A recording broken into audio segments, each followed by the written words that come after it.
Hey everybody. So it's the last Wednesday in January, and this month's theme or challenge was chili or something similar. So I decided to go with something similar, and I'm going to make Carne Guisada. It's a Latin American beef stew.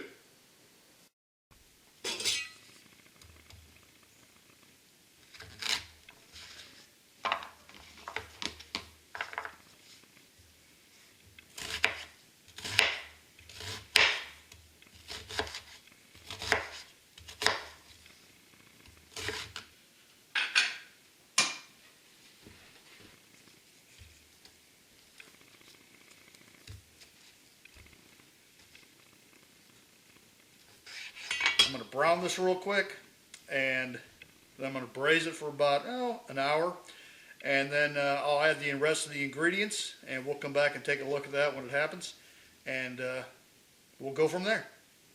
I decided to forego the browning process, and I'm going to go straight to the braising process, which again, it's an idea I got from Dutchy Cooking. I'll post a link to his video below, and I'm just going to add the beef broth now. Bring this up to high temperature for about an hour, and hopefully that'll tenderize the meat before I add the rest of the ingredients and turn it down and let it simmer like a kind of like more traditional beef stew method. But I want to get this meat nice and tender, so I'm going to boil it basically, or the fancy term is braise. And we'll come back in a little while and check on it. Okay, so the beef has been braising for almost an hour now.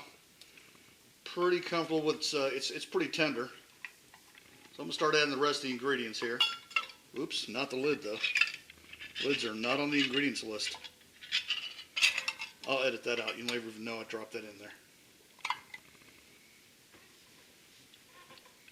there. One diced potato. I've also got the Sofrito. I've never used this before. I actually had to purchase it just for this recipe. A little more Sofrito, my onions, my carrots,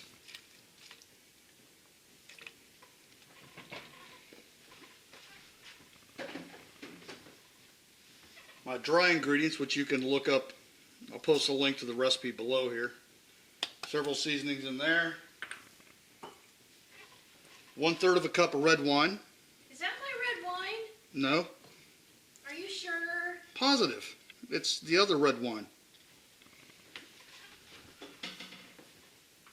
And lastly, 10 to 11, because I think I put 11 here, green olives with pimentos. And I'm going to turn the heat back up on this and let it finish cooking for another hour or so.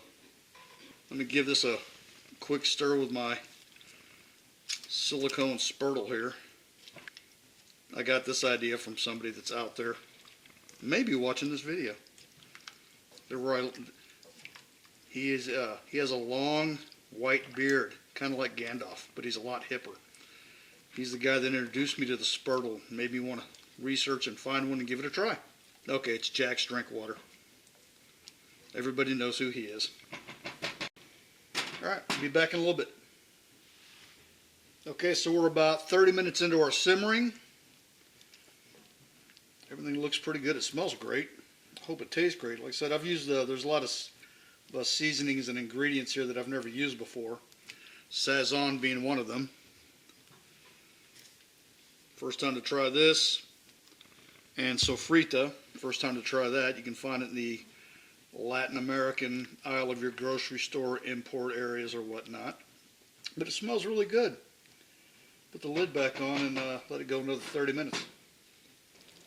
Okay, this looks and smells really good. It's been simmering now for an hour. I'm going to go ahead and take the lid and leave it off and let this liquid reduce a little bit and come back and try the vegetables and see how they taste. Loving my little spurtle. Okay, so it's been simmering now, or total it's been simmering for an hour and a half. I think it's nicely thickened up. I might let it go a few more minutes. It smells great. I've had a few tastes. It tastes pretty good. I did have a little last minute addition of cilantro. So let's go ahead and put some of this in a bowl, give it a chance to cool down and see how it tastes.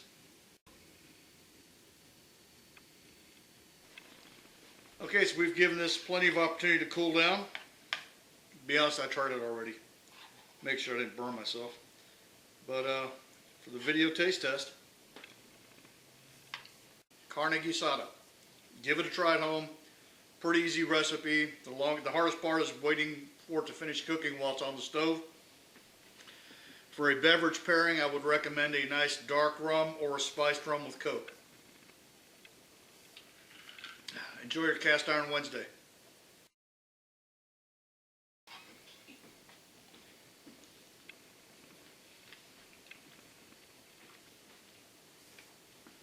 I like it. I like to research things, and a lot of times you see these labeled interchangeably as either camp ovens or Dutch ovens.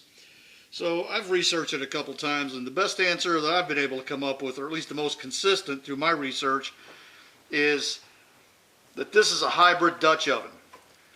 A Dutch oven typically has a flat bottom and a domed lid for use on top of a stove or inside of an oven, whereas a camp oven is going to have legs so you can set it over a bed of coals, a flat lid, and a rim so you can place coals on top, because primarily your heat source for a camp oven is the coals you place on the lid for baking bread and whatnot. Everybody probably has a different version or interpretation of that. That's just the consistent information I've come up with. So because this has a flat bottom and a somewhat flat lid with a raised lip, I'm calling this kind of a hybrid Dutch camp oven maybe? I don't know.